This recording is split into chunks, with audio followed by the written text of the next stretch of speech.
Basic operation. Presser foot lifter.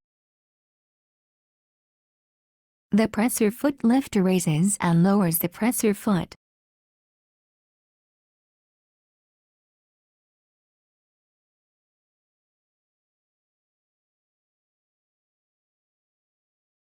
You can raise the presser foot higher than the normal up position. This helps you to place thick fabrics under the foot. Thread tension. Select the embroidery design to show the optimized thread tension.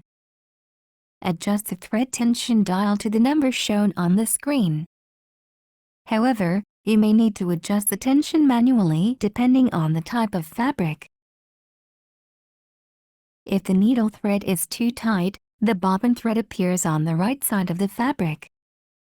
Turn the dial to a lower number to loosen the needle thread tension.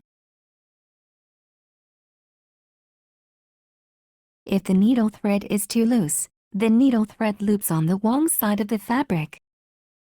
Turn the dial to a higher number to tighten the needle thread tension.